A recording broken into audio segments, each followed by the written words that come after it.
So the first one I'm going to do is where you were asking me about the chlorine ion. The tricky part here for the chlorine is, if you remember, we talked about in class, chlorine is in the halogen family, and halogens always have a charge of -1.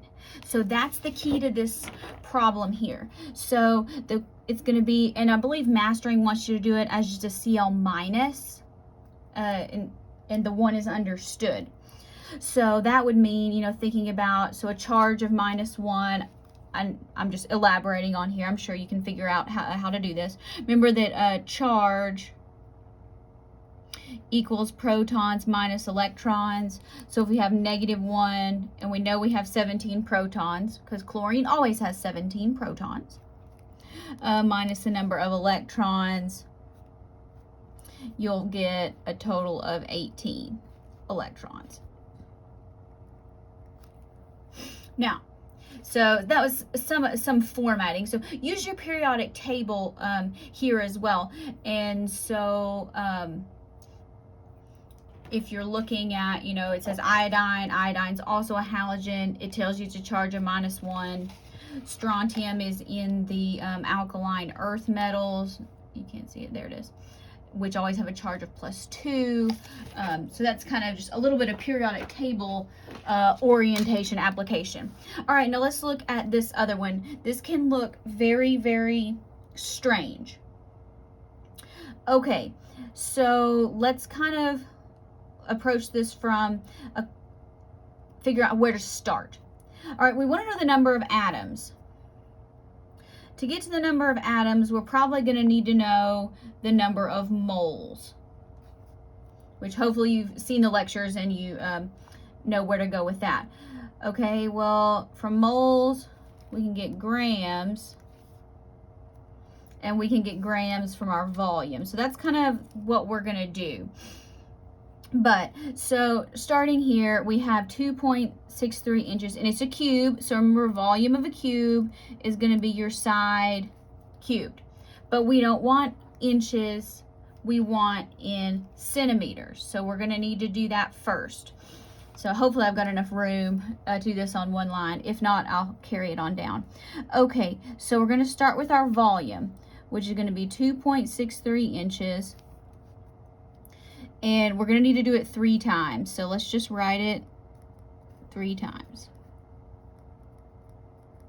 But remember, in order to cancel out and use density as a conversion factor to get grams, we do this a lot next semester in 180 as well, using density as a conversion factor. So we need to be in cubic centimeters. So let's go ahead and convert each one of these.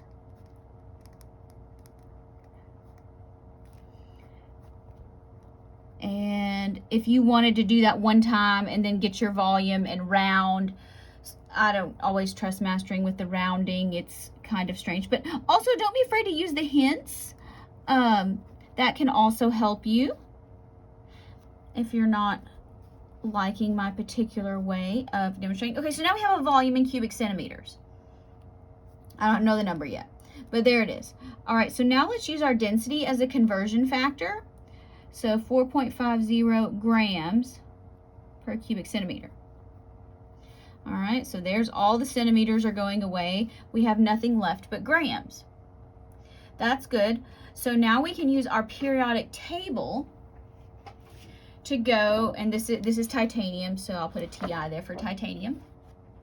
So if you find titanium on your periodic table, there's a glare on here, but mine's right here, and it says 47.867. I just like 2 decimal places. That's my personal preference.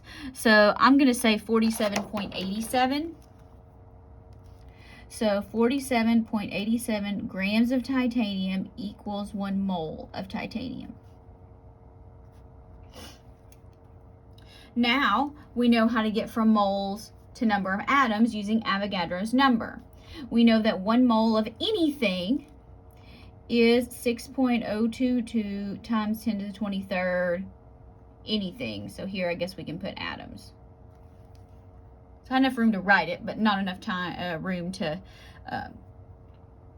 do the calculation or write the answer. So let me grab my calculator here and let's see how we do. I'll scoot this up so you can actually see it. Okay. 2.63 times 2.63 times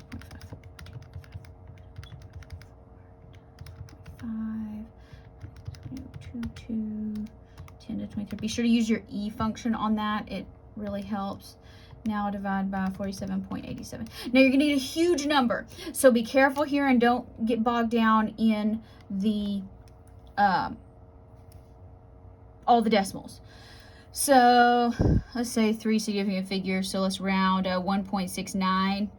Now, don't forget about this E function over here. So be careful here. Make sure you write that as 10 to the 25th. And so that should get you somewhere in the ballpark there. Again, if you don't like this method, use the hints. If you use the hints, I think it takes you through an alternate method to where you can just convert and get an answer and then do volume without having to do that. But this is my preferred way. Hopefully that helps. Let me know if you need any other questions, okay?